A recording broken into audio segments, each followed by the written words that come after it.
Bom dia, a paz do Senhor Jesus esteja no seu coração nessa manhã. Eu não sei se você já atinou, conhecimento você tem, mas se você já atinou para o fato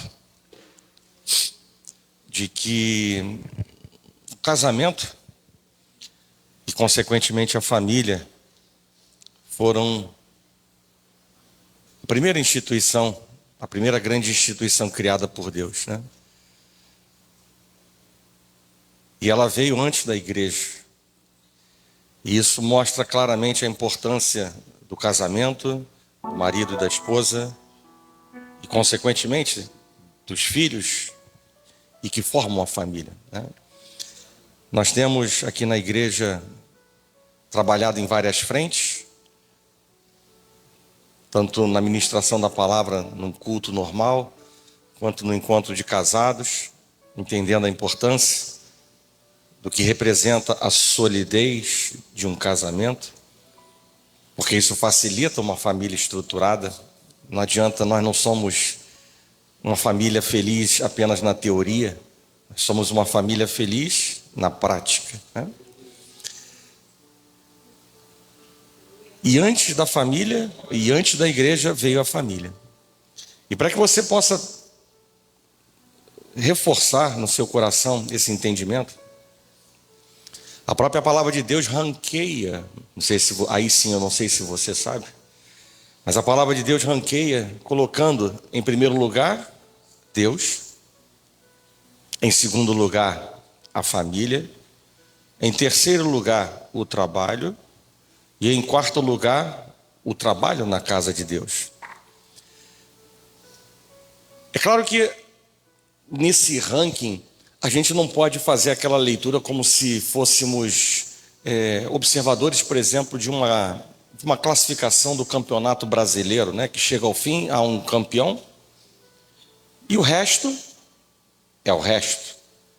A gente não se lembra quem foi o segundo colocado, o terceiro colocado, né, em tal ano. A gente talvez se lembre de quem foi o campeão, mas o segundo e o terceiro nunca tem importância, né? E como se isso fosse pouca coisa. Mas nesse caso, Deus, família, trabalho secular e o trabalho na casa de Deus, não quer dizer que Deus ele está afastando esse quarto elemento, que é trabalhar na casa de Deus, com uma distância tremenda dele e da família. E essa não pode ser a nossa leitura. A leitura correta espiritual disso é de que antes de trabalhar na obra de Deus, o trabalho começa na família. O trabalho começa na família. É ali a minha primeira seara. É ali onde eu vou pregar a palavra com autoridade e legitimidade. É ali que eu vou enfrentar os desafios, as lutas, para poder, com legitimidade, fazer a obra de Deus com zelo e decência. Então a família, ela é muito importante, e Deus entendendo isso, né? Ele, primeira instituição criada por Deus junto com o casamento, logo abaixo de Deus a família. E dentro da família, também claramente a mensagem para nós, né? Nós temos quem tem filho, né? O filho é bênção, o filho é fruto de um amor, mas Deus também deixa muito claro que dentro de um relacionamento de homem com mulher e filhos, primeiro é a esposa, primeiro é o marido, primeiro é o cônjuge e depois são os filhos. Até porque um dia os filhos vão casar e o marido e a mulher vão voltar a ficar sozinhos, né? Primeiro a família começou com o marido e com a mulher. Então Deus também, de maneira muito sábia, mostra para nós que dentro de uma família a prioridade é o cônjuge e depois são os filhos. Então, com essa leitura, eu quero convidar a igreja a abrir a palavra de Deus no autor, naquele que declarou no mundo espiritual com ousadia, com intrepidez, com fé, né? E Deus se agrada de homens e mulheres que declaram coisas, palavras, posicionamentos, decisões que são coerentes com a palavra de Deus. Eu quero convidar você a abrir a palavra no autor da frase, eu e a minha casa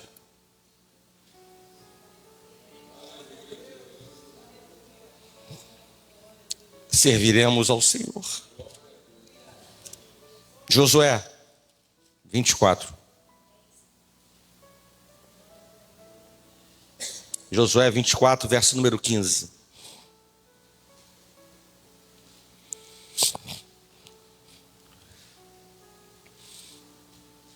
Eu quero ler apenas a parte final, lá o último trechinho do versículo, que na verdade é apenas para você ver que de fato isso está declarado na palavra de Deus. Eu já até disse qual é o texto, mas eu quero apenas que você veja com seus olhos que está escrito. Mas não olha nada antes não.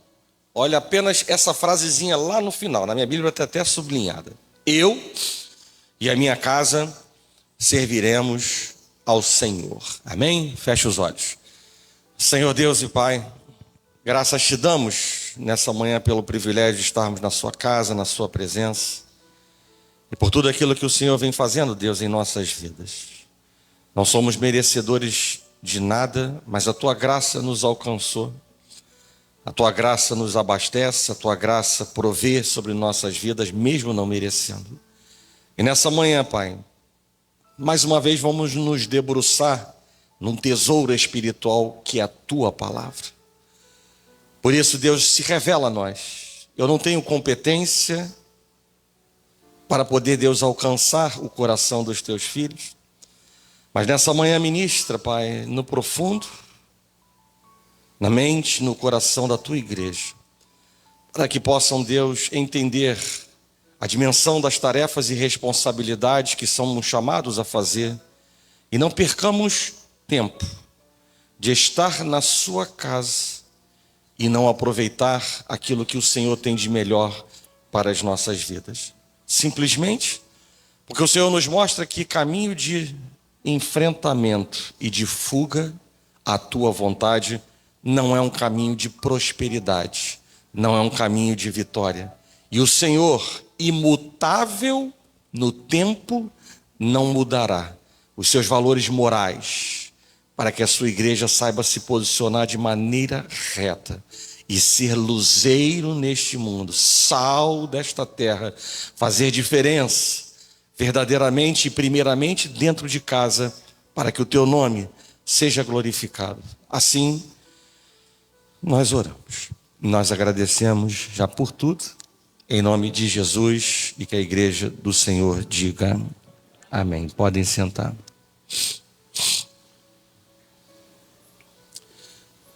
No início do capítulo 24, o texto diz que Josué, ele reuniu todas as tribos de Israel, ele convocou as autoridades, ele convocou os líderes, os juízes, os oficiais de Israel, o povo, para se apresentar diante de Deus, e ele disse, assim diz o Senhor, Deus de Israel.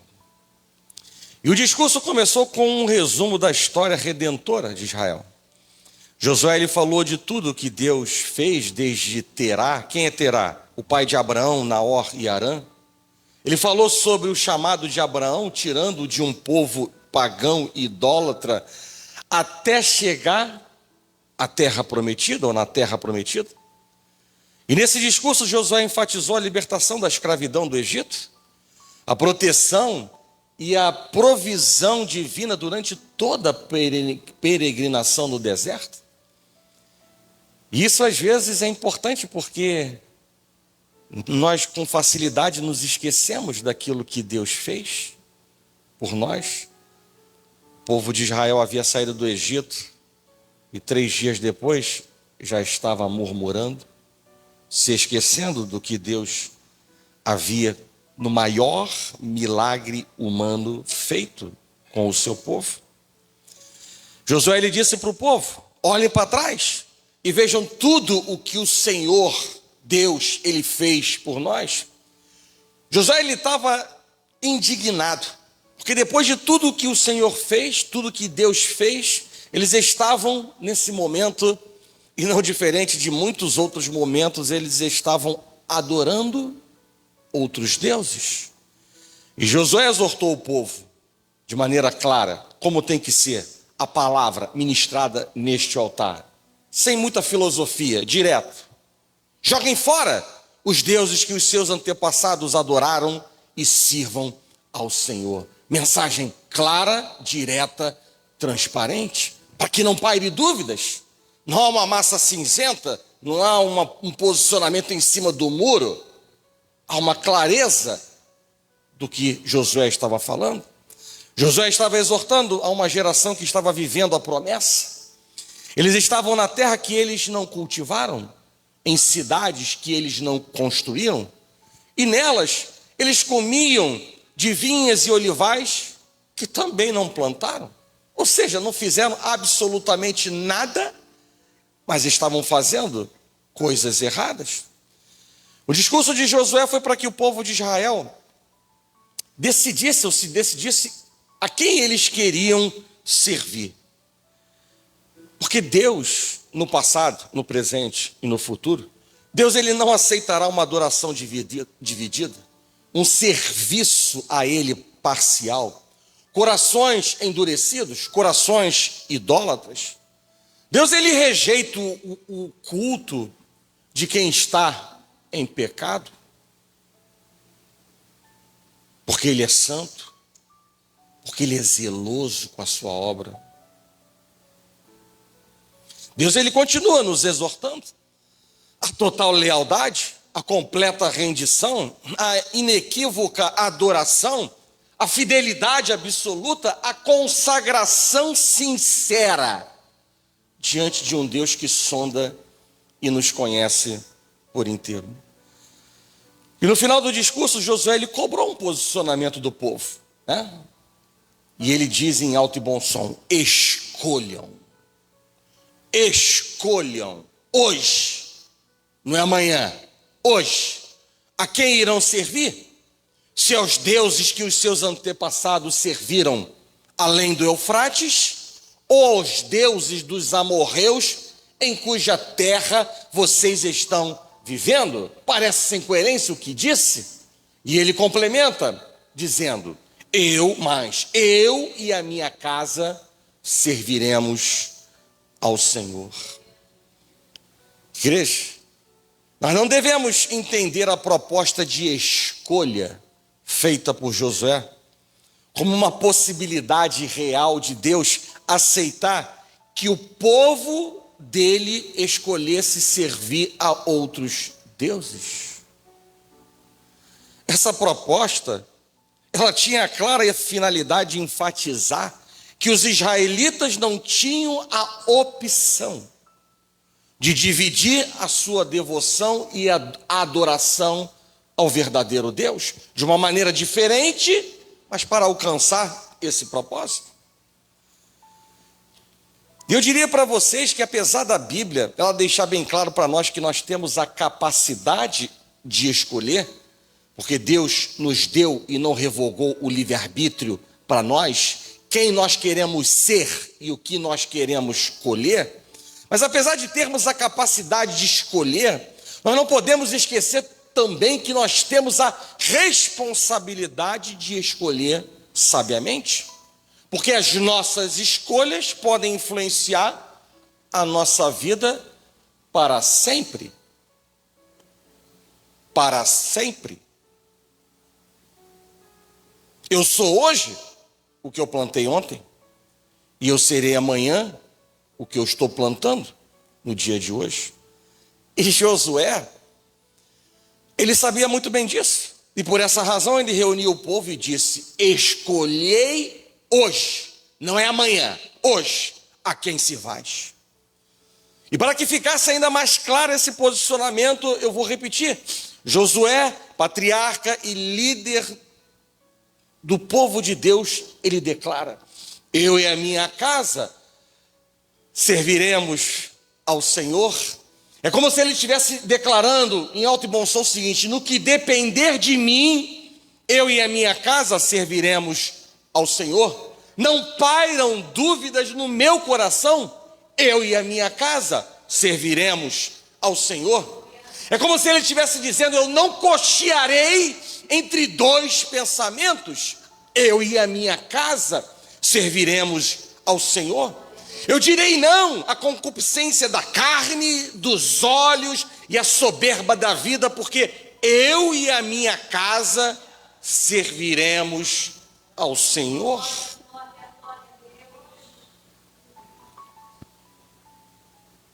E esse posicionamento faz ecoar alguns questionamentos importantes para nós hoje. E eu pergunto para vocês, fruto desse posicionamento, mas questionamentos para a autorreflexão: a quem nossa casa está de fato servindo? Nós temos servido ao Senhor, com S maiúsculo, de todo o nosso coração? Temos sido luz na escuridão, sal da terra no mundo em decadência, aonde o certo é errado e o errado vira certo? Nós temos exalado o bom perfume de Cristo em nossos relacionamentos? Deus tem sido glorificado por meio de nossas vidas? Nossos filhos têm andado com Deus no meio de uma geração incrédula e perversa? Vocês sabem muito bem que eu não sou homem para tapar o sol com a peneira. Porque antes de ser assim com vocês, eu sou assim comigo. A minha própria esposa diz: você se cobra muito. Mas eu sou o que sou. E nesse sentido de não tapar o sol com a peneira, eu quero dizer que, infelizmente, a realidade de muitos lares ditos cristãos é que suas casas mais parecem casas mundanas. Não há culto, não há devocional, não há oração, não existem louvores, mas sobram ídolos. A Bíblia não é o instrumento de apoio, de ensino. As conversas orbitam em torno de futebol, filmes, negócios, política, vaidades. E isso quando há diálogo. É uma realidade presente em vários lares, porque nós estamos cheios de igrejas infladas, que não se converteram genuinamente, que não se arrependeram genuinamente, que brincam de ser cristão, que estabelecem os seus valores, as suas metas, as suas gradações de vida, fazem como um povo lá no passado fazia, e com o selo da reprovação de Deus: faço o que eu acho melhor ser feito. A Bíblia é tão boa porque ela revela para nós erros que devem virar acertos em nossas vidas. O último versículo do último capítulo do livro de Juízes mostra exatamente isso. Um povo que fazia o que achava mais reto ser feito. E aí, sobe, desce, oscilação espiritual constante. E o selo da reprovação direto. Mas é bom lembrar que a omissão e a negligência dos pais são perigosas. Não sei se você tem entendimento, mas a maior parte dos ataques contra a família cristã, elas alcançam êxito porque os líderes do lar, eles não tomam uma posição desde cedo. Muitas vezes as crianças são criadas fazendo o que querem e entendem. Os adolescentes ficam entregues a si mesmos e os jovens, por sua vez, têm completa total, absoluta independência. E esse não é o modelo de família de Deus. Esse não é o modelo de família que corresponde aos princípios bíblicos, imutáveis no tempo e no espaço. Davi, ele foi um rei bem-sucedido, mas um péssimo pai. Fracassou na disciplina dos seus filhos. Foi um pai ausente e sem afetividade. Deveria ter amado os seus filhos o suficiente para se envolver em suas vidas e corrigir os seus pecados. Negligenciou a formação cultural dos filhos. E isso trouxe a reboque várias tragédias dentro da sua própria casa. E veja, igreja, veja que já no ministério mosaico, Deus advertia o seu povo quanto a isso. Lá em Levíticos, no capítulo 20, verso 23, diz: não andeis nos costumes da gente que eu lanço diante de vós, porque esses me aborrecem. É como se Deus estivesse falando hoje: não andem nos valores do mundo que estão diante dos seus olhos, porque esses não têm aprovação, a minha aprovação. Mas quantos pais estão cuidando demasiadamente da imagem pessoal, do progresso profissional e descuidando da assistência do lar, não impondo limites aos seus filhos, não os disciplinando no caminho em que deve andar até a velhice? E Efésios, no capítulo 6, verso 4, recomenda aos pais que criem os seus filhos.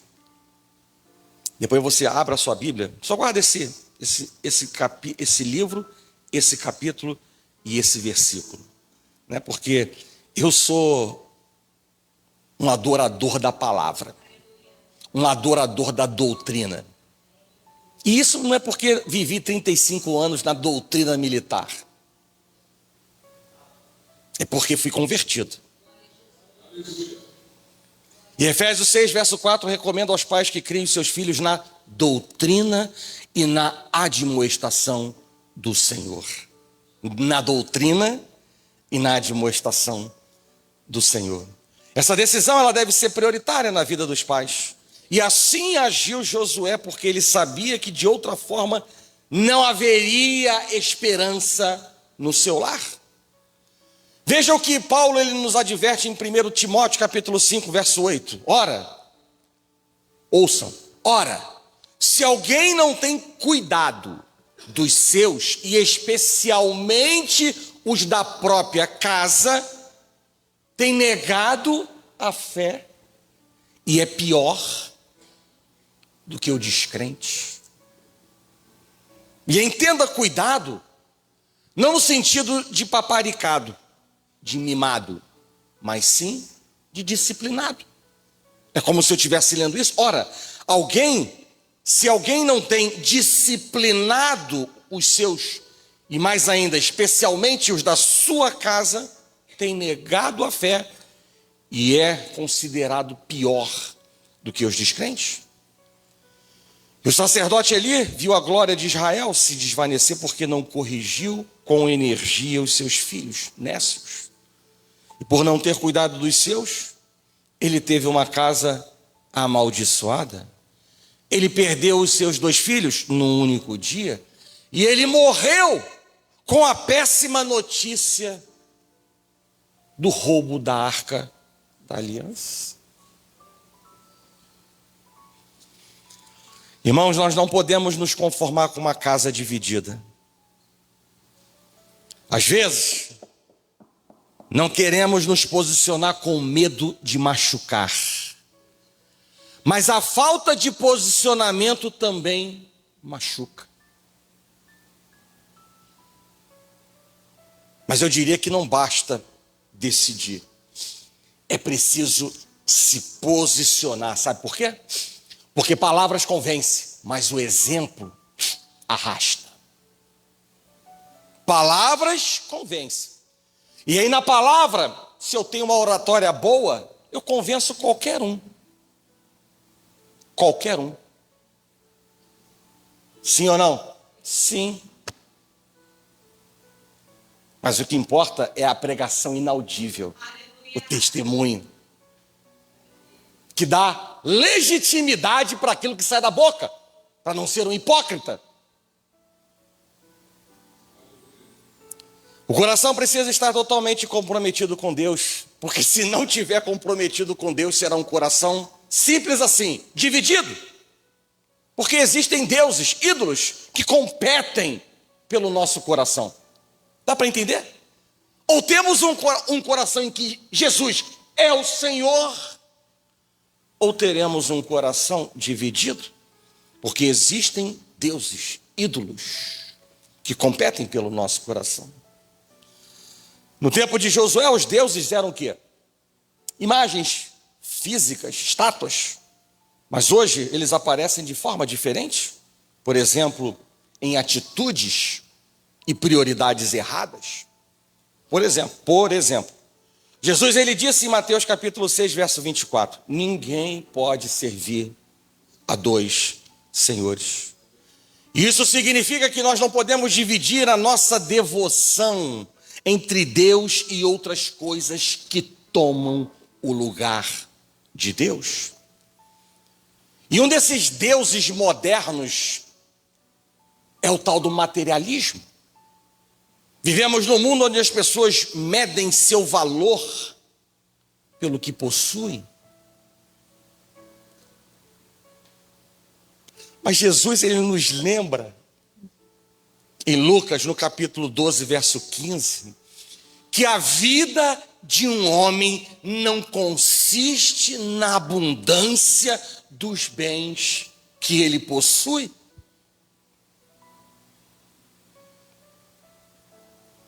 Um outro Deus é o orgulho, que nos faz confiar em nossas próprias forças, ao invés de depender de Deus.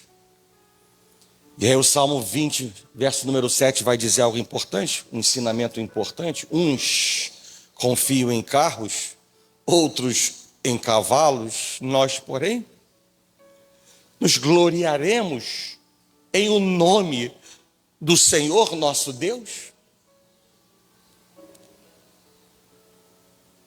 E quando nós deixamos essas influências governarem nossa vida, falei apenas de materialismo e de orgulho, poderiam ser muitas outras coisas, mas quando nós deixamos essas influências governarem nossa vida, naturalmente nós acabamos nos afastando de Deus e perdemos a verdadeira paz, que excede todo entendimento, para guardar a nossa mente e o nosso coração em Cristo Jesus. E assim, Josué nos desafia a identificar, esses deuses e escolher rejeitá-los, porque é impossível agradar a Deus e aos ídolos ao mesmo tempo. A fidelidade ao Senhor exige um coração inteiro, um coração sem divisões.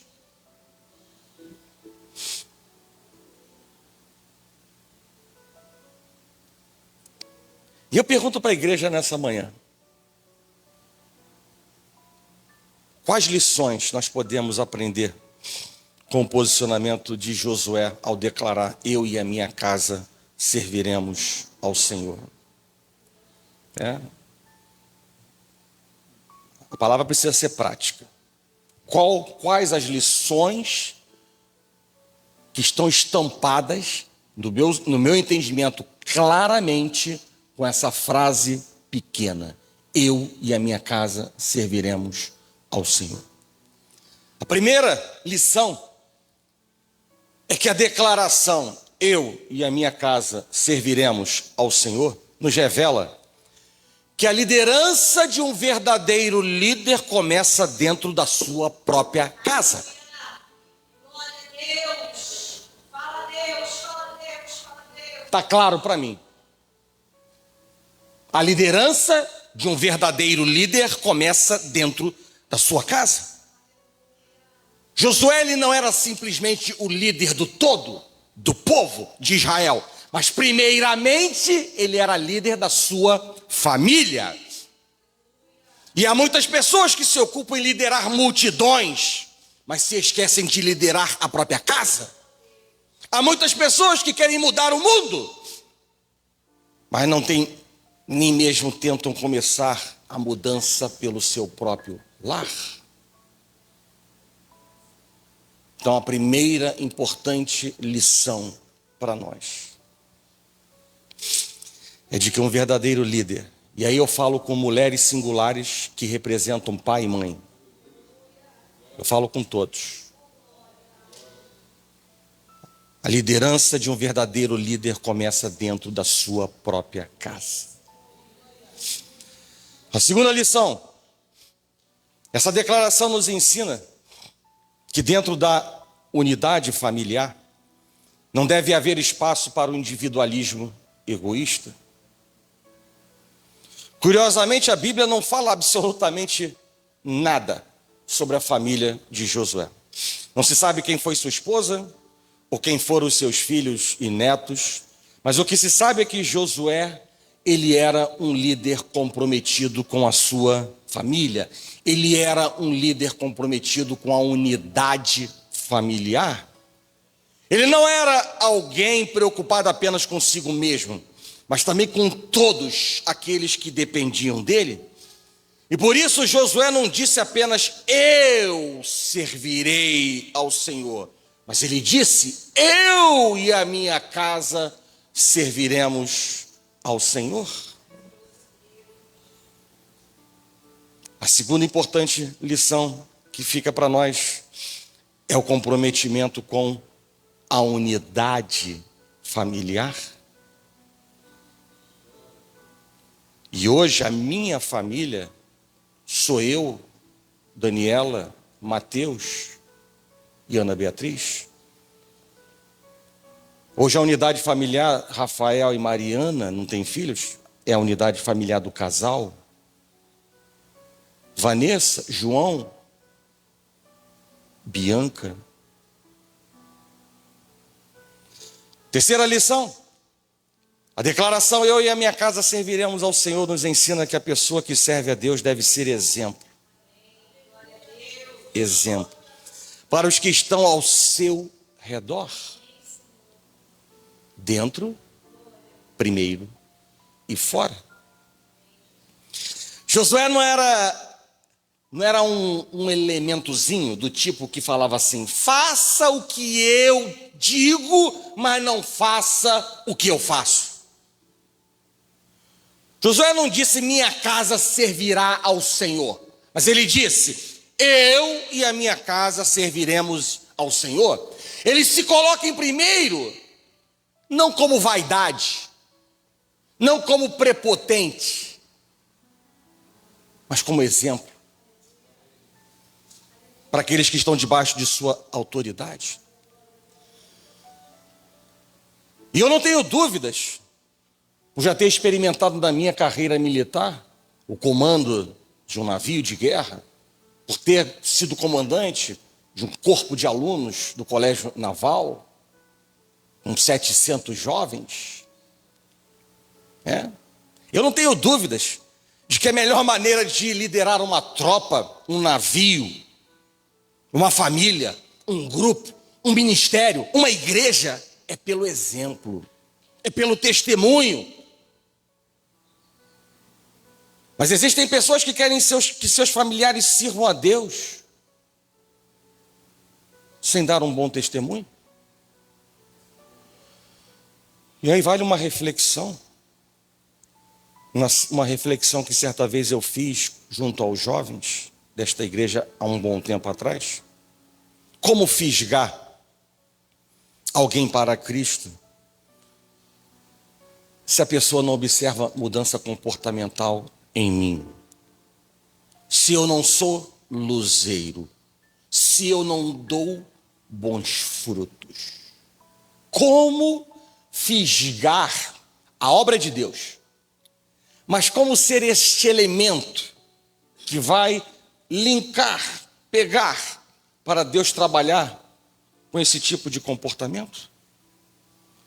Quando Josué disse, eu e a minha casa serviremos ao Senhor, não significa que ele ia obrigar os seus familiares a servir a Deus. Na verdade, o verdadeiro serviço ao Senhor, ele não é construído sobre as bases da obrigação. Os servos do Senhor expressam uma devoção voluntária, com base, sabe no quê? Na gratidão pelo amor de Deus e por sua graça em sua vida. Entretanto, o que Josué estava dizendo é que ele jamais deixaria de conduzir a sua família à verdade de Deus. E o exemplo de Josué rompeu os limites de sua casa e levou o povo também a declarar: nós serviremos ao Senhor, porquanto é o nosso Deus.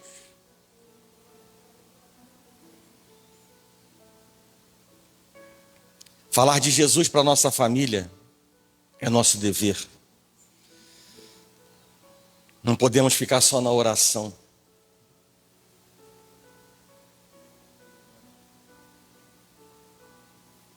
Nós precisamos agir para Deus reagir. A nossa ação gera a reação de Deus. Pregue a palavra de Deus para a sua família com amor e sabedoria e não com prepotência ou de maneira impositiva. E você verá o resultado. Irmãos, como ouvirão se ninguém prega a palavra? E a fé vem pelo ouvir. E o ouvir da palavra de Deus. A quarta lição é que a declaração eu e a minha casa serviremos ao Senhor, ela nos ensina que não devemos ser guiados pela opinião da maioria, mas devemos ter uma casa alicerçada na verdade de Deus.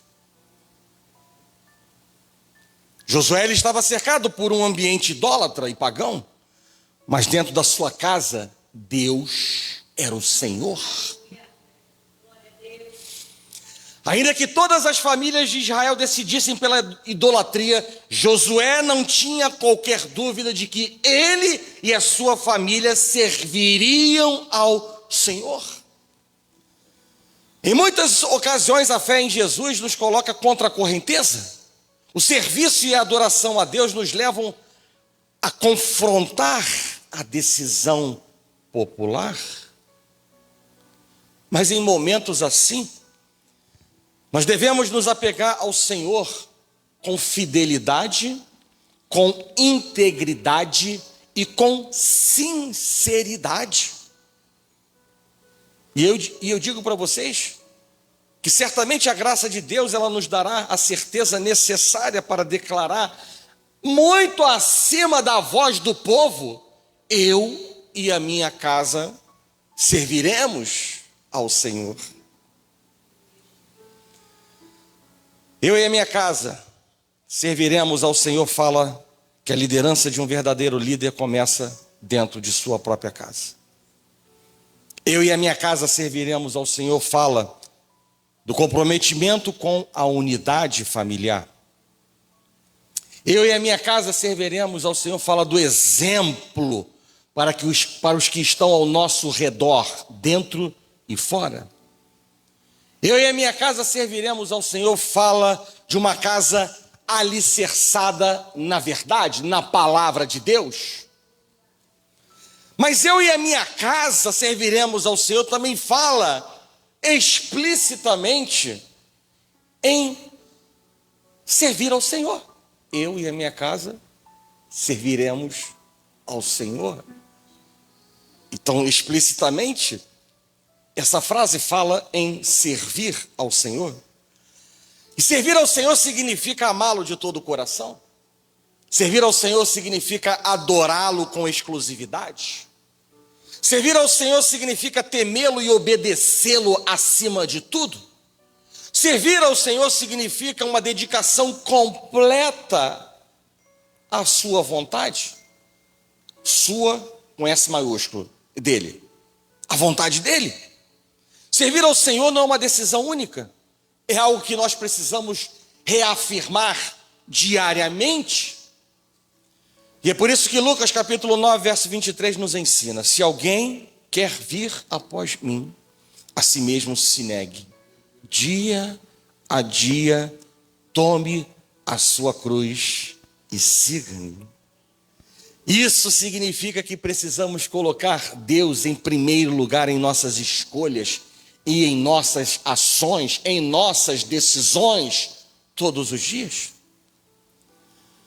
E na visão de Josué, segundo os versículos subsequentes ao texto que nós lemos no início dessa mensagem, subsequentes ao versículo 15, onde está escrito: eu e a minha casa serviremos ao Senhor, Josué nos mostra que servir ao Senhor implica em 3 posicionamentos. Implica em conhecer a Deus, em reconhecer seus pecados e em mudança de atitude.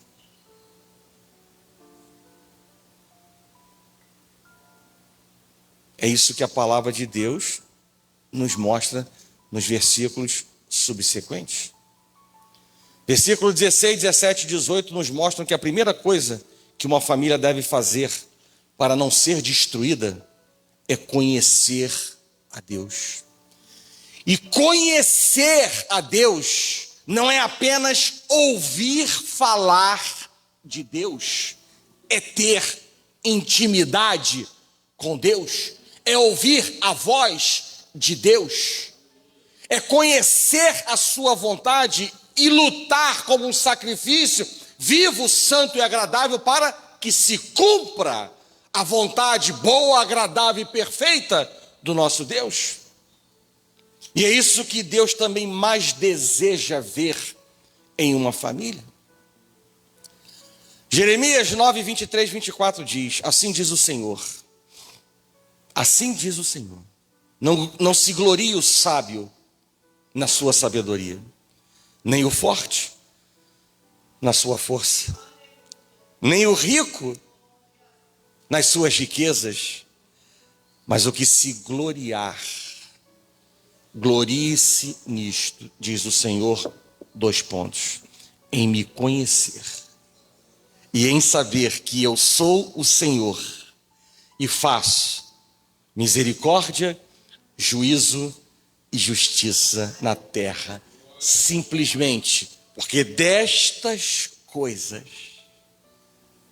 diz o Senhor, destas coisas, misericórdia, juízo e justiça, eu me agrado.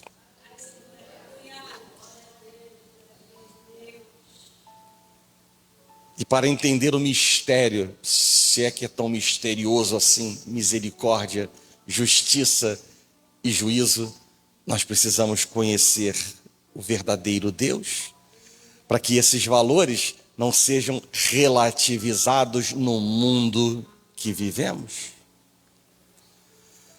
Por sua vez, no versículo 19, eu disse que eu estava falando que nos versículos subsequentes ao 15, falei 16, 17, 18, agora no versículo 19, Josué disse que eles não poderiam servir ao Senhor do jeito que eles estavam vivendo, servindo a outros deuses, porquanto Deus, eu já disse isso, Ele é santo, Ele é zeloso.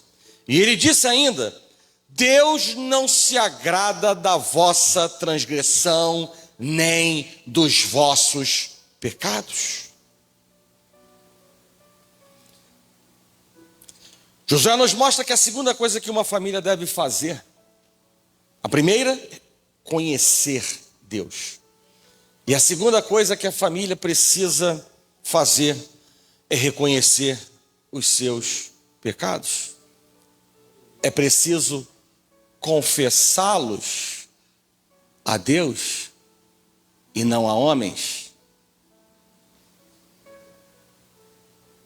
O único intermediário entre nós e Deus continua sendo Jesus. É preciso confessá-los a Deus. E confessar é concordar com Deus sobre o nosso comportamento. Ou seja, se a Bíblia chama algo que temos feito de pecado, então nós também devemos chamá-lo de pecado. Em nossa confissão, nós devemos ser corajosos o suficiente para ser completamente honestos diante do Senhor. Nós estamos diante de um Deus que sonda e nos conhece por inteiro. Eu já falei isso na escola bíblica dominical. Não adianta justificativas. Não adianta justificativas. Porque o mundo hoje prega isso. Os valores do mundo hoje são esses, então por causa disso eu faço isso. Ou nós confiamos em Deus e na sua palavra como autoridade suprema sobre nossas vidas, ou nós não vamos ter o selo da aprovação de Deus sobre nós. Ele é Deus de amor? Sim. Mas Ele é Deus zeloso com a sua palavra e com a sua obra. É Deus de justiça também. Em nossa confissão, nós devemos ser corajosos o suficientes para sermos completamente honestos diante do Senhor. Nós devemos começar confessando todos os pecados conhecidos e então pedir ao Senhor que revele qualquer outro pecado que precise ser confessado, tal qual o salmista orou, dizendo: sonda-me, ó Deus, e conhece o meu coração, prova-me e conhece os meus pensamentos, vê se há em mim algum caminho mau e guia-me pelo caminho eterno. Conhecer a Deus, reconhecer seus pecados. E um salto mais adiante, no verso número 24, dentro desse mesmo capítulo, temos o seguinte relato do povo a Josué: ao Senhor nosso Deus serviremos e obedeceremos a sua voz. Então a terceira coisa importante que está a reboque, ou atrelado, ou linkado, ou anexado, ou agregado a servir a Deus, é mudança de atitude. E eu diria que a maneira correta de lidar com o pecado é não somente confessá-lo a Deus, mas também abandoná-lo. E por que eu falo isso? Porque eu tenho o amparo da palavra de Deus, que diz em Provérbios 28, verso 3, o seguinte: quem encobre as suas transgressões jamais prosperará, mas os que as confessa e abandona alcançará misericórdia. Mudança de atitude fala de arrependimento. E isso nos faz lembrar a mensagem da semana passada, em que foi dito que o verdadeiro arrependimento, ele acontece quando nós reconhecemos intelectualmente que erramos, quando nós sentimos vergonha e tristeza pela nossa desobediência a Deus, e mais do que isso, buscamos nos afastar do pecado e viver vidas santas. Diferentemente do remorso, que apesar de ser um sentimento de tristeza profunda, tal tristeza ela está relacionada à consequência do erro, que não produz transformação e não abre caminho para o vá e não peques mais, que Jesus disse. Remorso não produz frutos coerentes com o que Jesus disse à mulher: vá e não peques mais. Arrependimento significa dar meia volta, mudar de direção e adotar um novo comportamento. Ou seja, a vontade de Deus passa a ser a minha vontade. Não é arrependimento e novamente arrependimento, mas é arrependimento e frutos de arrependimento. Aqueles que verdadeiramente se arrependem não vivem mais na prática do pecado, não são mais escravos do pecado, não vivem mais com o pescoço, como eu disse na semana passada, na coleira do diabo. Arrependimento significa abandonar o pecado para se deleitar na santidade de Deus. Significa deixar o reino das trevas e ser transportado para o reino da luz. Arrependimento é muito mais do que um sentimento. Arrependimento é atitude. Não é apenas aquilo que falamos, mas aquilo que fazemos. Não é discurso diante dos homens, mas mudança de vida diante de Deus. Não é um desempenho teatral para impressionar as pessoas, mas um quebrantamento sincero diante de Deus. Não é rasgar as vestes, mas sim rasgar o coração. Isso é arrependimento. Eu disse ainda na ocasião que o hipócrita, ele confessa o pecado, mas ele continua amando o pecado. Assim como um ladrão que confessa os bens roubados e continua a amar o roubo. Quantos confessam o orgulho e a cobiça com seus lábios, mas estão ocultamente se deleitando no orgulho e na cobiça? Um verdadeiro cristão é honesto. O seu coração, ele anda em harmonia com a sua língua. Ele é convencido dos pecados que confessa. E porque ele é convencido dos pecados que ele confessa, ele simplesmente detesta os pecados dos quais ele é convencido. Eu e a minha casa serviremos ao Senhor. Eu quero ainda falar, para terminar, 3 coisinhas importantes. Ainda dentro desta frase, eu e a minha casa serviremos ao Senhor. Eu diria que, primeiro, e é esse o entendimento que eu quero que a igreja tenha, nós não somos reprodutores de textos e palavras, papagaios. Mas quando eu digo eu e a minha casa serviremos ao Senhor, isso implica, ou isso significa dizer que é um voto diante de Deus, de fazer o melhor para que tudo que aconteça dentro do lar honre a Deus, onde o meu sim hoje continuará sendo o meu sim amanhã. Afinal de contas, Deus nos ensina na sua palavra, no Evangelho de Mateus, capítulo 5, verso 37. Seja, porém, a tua palavra sim, sim, não, não. E mais ainda, Eclesiastes, capítulo 5, verso 4 diz: quando a Deus fizeres algum voto, não tardes em cumpri-lo, porque Deus não se agrada de tolos. Cumpre o voto que fazes diante de Deus. Então é importante que nessa manhã você saia primeiro com esse entendimento.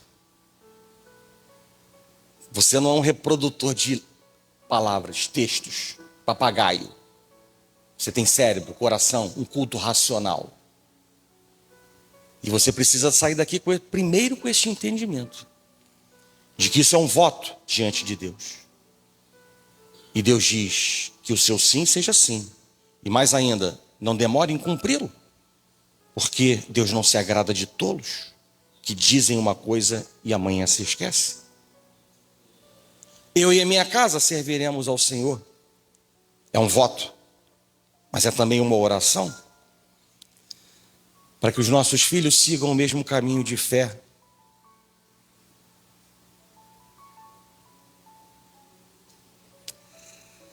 que nós estamos andando. É um voto, é uma oração, mas é também um posicionamento sábio e ousado no mundo espiritual.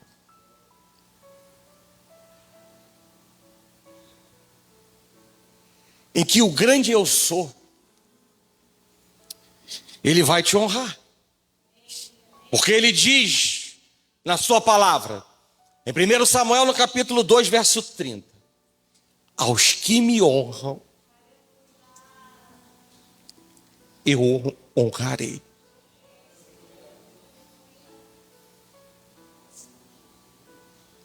Deus não quer a nossa Bíblia aberta no Salmo 91, dentro de casa, cheia de poeira. Deus não quer uma estampa na parte traseira do carro ou frontal da porta da sala de casa. Eu e a minha casa serviremos ao Senhor apenas. Uma igreja madura tem um entendimento do que está por trás desta frase no mundo espiritual. E é por isso que é importante abrir a visão da igreja, porque determinadas coisas não acontecem em nossas vidas, porque simplesmente estamos fazendo algo que não é coerente com a palavra e que não agrada o coração de Deus. E nessa manhã é preciso que você saia com esse entendimento. Eu e a minha casa serviremos ao Senhor. É um voto. Voto para ser cumprido. É uma oração para ser declarada em alto e bom som no mundo espiritual, tendo filhos ou não. E o terceiro é que é um posicionamento sábio e ousado no mundo espiritual, onde o inimigo que está ao derredor, ele está escutando, assim como Deus, sobretudo escutando para poder nos honrar, batalhar, pelejar a nossa luta em nosso favor. O cavalo prepara-se para a batalha, mas a vitória vem do Senhor. Amém? Essa é a palavra que eu tenho para compartilhar com a igreja nessa manhã.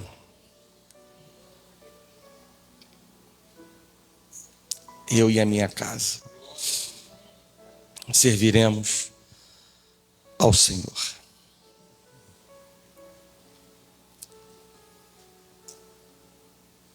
Em algum momento da palavra, Josué diz: escolham hoje. Hoje. E muitas coisas da nossa vida, Deus não quer que a gente deixe para amanhã o que deve ser feito no dia que se chama hoje. E é com muita sabedoria que Deus diz isso para nós, porque existem vozes daninhas, sentimentos destrutivos que vão trabalhar para desconstruir o que Deus certamente construiu no teu coração nessa manhã. Há um ambiente espiritual favorável para o haja de Deus em nossas vidas. E o importante é saber que nós estamos diante de um Deus que não evidencia os nossos pecados, os nossos erros, aquilo que fizemos de muito errado até o dia de ontem, até minutos atrás, antes de chegar nesta igreja. Nós estamos diante de um Deus que é misericordioso, é bondoso, é gracioso, para continuar fazendo muito mais do que pensamos, esperamos e merecemos em nossas vidas. E nessa manhã, em que falamos sobre família, eu quero convidar aqueles que querem, ou melhor, primeiro, aqueles que têm família, que são família e que querem ser abençoados, em que querem ver a mão de Deus agindo na sua família, que entendem que existem coisas que precisam ser aperfeiçoadas, ou aquilo que está bom precisa ser melhorado, aqueles que têm a humildade de reconhecer que são falhos, aqueles que têm a humildade de reconhecer que precisam melhorar para atender a boa, agradável e perfeita vontade de Deus. Eu quero convidar a estar aqui no altar de Deus para nós orarmos.